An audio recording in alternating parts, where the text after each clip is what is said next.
Hello, my name is Timothy Williamson, and I'm here today to give a presentation on electrical safety in a downed conductor. Imagine if you're in a car on the way home today and you're in a wreck, the dust settles, you realize you're physically sound, everything's okay, but you see a wire laying on your car. Then all of a sudden you start to smell smoke and realize that your car is actually on fire. What do you do?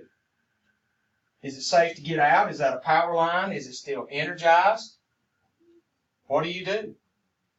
Knowing how to identify and move around a conductor could possibly save your life.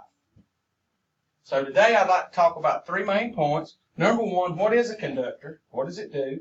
How do you identify it? What does it look like? And how do you safely move away from it? I've been in the line work business for 17 years, and I've been on hundreds of calls where conductors are laying on the ground just like this. I even had one friend who ended up in the burn center at Chapel Hill because he was injured by a down conductor just like this. So first of all, what is a conductor and what does it do? A conductor is basically a means of transporting power from one place to another, like a wire.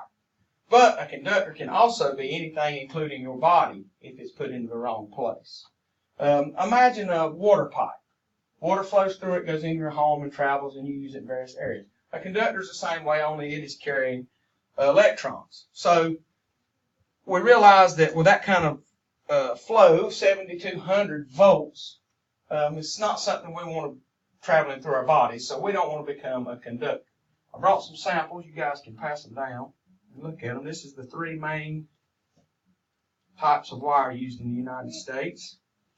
Okay, and while you're looking at them, let's talk about what happens when one of these falls to the ground. When it falls to the ground, the 7,200 or 14,000 volts begin to radiate out from it, much like a pool of water that you throw a rock into. You know how the ripples go out? That's the same way the electricity does away from the conductor. The ripples are bigger here and smaller there. As the energy depletes, it becomes less. Now imagine two jugs of water. One full, one empty. If you put a pipe between them, what happens?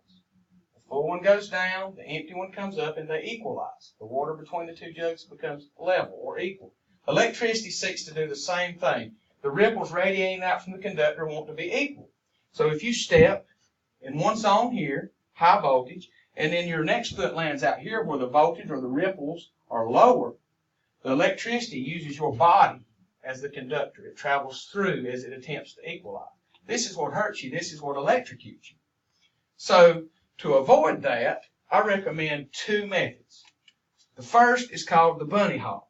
If you come in contact with a down conductor or around a down conductor on the ground, you put both feet together, and it's just like it sounds. You hop like a bunny away from the conductor.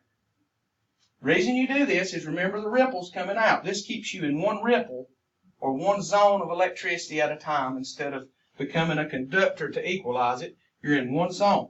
This is the same way a bird survives when he lights on a power line. He's only in one zone. He's not touching anything else at the same time, so it doesn't bother.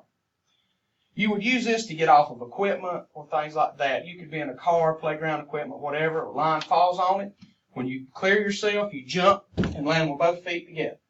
We had a logger killed a couple years ago because he was getting off his loader. A line had fell on it. He thought it was dead. He stepped off, put one foot on the ground, left one foot on the loader. Electricity traveled through him, and he was in two different zones, and it killed him. So the bunny hop, used to remove yourself from equipment or travel. The second is the shuffle.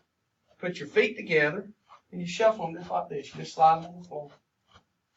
Very simple. And this does the same thing. You're staying in one zone or one circle of electricity at a time. Now that we know the two methods I've talked about, how do we put them into practice? Go back to the original scenario. You're in a car. You're in a wreck. You realize the car's on fire. First of all, before you realize the car's on fire, you would want to stay put and warn anybody else to stay away from the vehicle until a representative from the utility company arrived to remove the wire.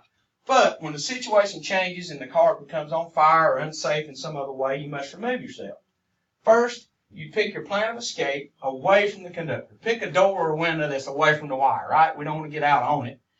Second, put your feet together, hop to clear the vehicle, land with them together, and then use the shuffle to remove yourself safely from the vehicle. Remember, always assume any conductor that fell is hot, still energized. Also, remember, if it falls on something that you're occupying, try to stay put. Don't jump out of a car if you don't have to. Don't jump off of anything. Stay put till somebody comes and clears the way. But if the situation changes and becomes dangerous, at that point, if you have to get away from where you're at, use the two methods we talked about, the bunny hop and the shuffle. This will remove you safely from the area, because the last thing I want to do is come out on a call and see one of you guys as the victim of electrical shock. Thank you.